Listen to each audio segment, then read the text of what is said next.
साथियों नमस्कार। आप सभी का हमारे इस YouTube चैनल राजविका एकेडमी में बहुत बहुत स्वागत है। मध्य प्रदेश DPC परीक्षा, जिसे हम जिला परियोजना समन्वयक परीक्षा के नाम से भी जानते हैं, इससे जुड़े हुए कुछ और प्रश्न हम आपके समक्ष लेकर उपस्थित हुए हैं, जो आगामी परीक्षा में आपके लिए महत्वपूर्ण साबित हो सकते हैं। तो चलिए साथियों शुरू करते हैं। पहला प्रश्न है, राष्ट्रीय शिक्षा नीति 2020 में स्कूल कॉम्प्लेक्स की अवधारणा का मुख्य उद्देश्य क्या है? तो स्कूल कॉम्प्लेक्स की अवधारणा का मुख्य उद्देश्य है छोटे विद्यालयों को संसाधन साझा करने हेतु समूहित करना और शिक्षण की गुणवत्ता में सुधार करना।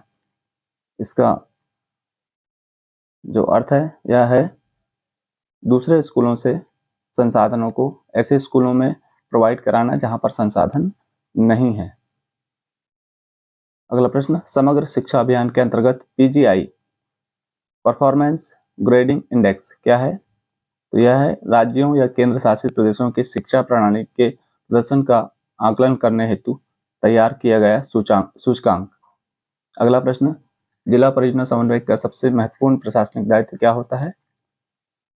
तो DPC का जो दायित्व होता है वह है योजनाओं या परियोजनाओं का प्रभावी क्रियान्वयन एवं मॉनिटरिंग करना और राज्य शिक्षा केंद्र को प्रगति रिपोर्ट भेजना। CWSN children with special needs हेतु समावेशी शिक्षा के लिए कौन कौन सी राष्ट्रीय योजनाएं कार्यरत हैं? तो यह है समग्र शिक्षा अभियान के अंतर्गत इंक्लूसिव एजुकेशन फॉर CWSN या IECWSN। शैक्षिक प्रबंधन सूचना प्रणाली UDICE+ का उपयोग किस उद्देश्य से किया जाता है? उसका है उद्देश्य विद्यालय शिक्षा से संबंधित आंकड़ों का संग्रहण, विश्लेषण और नीति निर्माण के लिए उपयोग। मध्य प्रदेश में CM राइज स्कूल की स्थापना का मुख्य उद्देश्य क्या है? तो उसका मुख्य उद्देश्य है उच्च गुणवत्ता वाली अधोसंरचना और ICT आधारित शिक्षा प्रदान करना।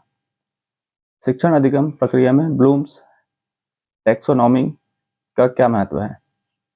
तो यह है शिक्षण उद्देश्यों को संज्ञानात्मक, भावात्मक और मनोचालित क्षेत्रों में वर्गीकृत करता है। Continuous and comprehensive evaluation CCE का मुख्य उद्देश्य क्या है?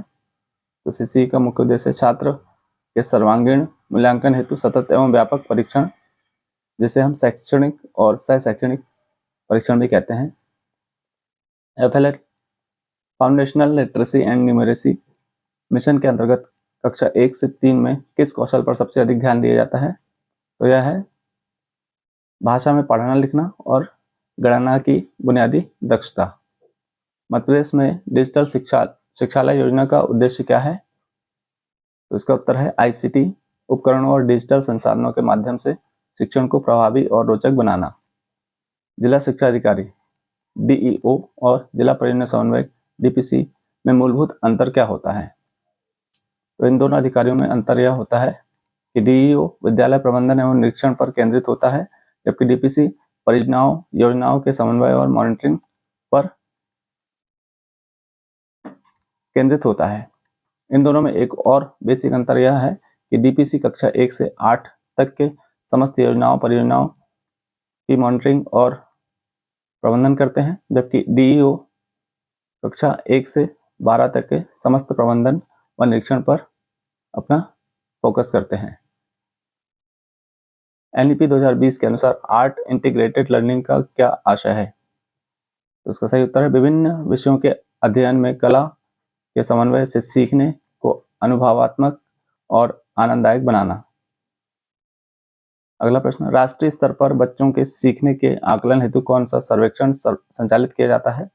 तो यह है NAS, जिसे हम नेशनल अचीवमेंट सर्वे भी कहते हैं।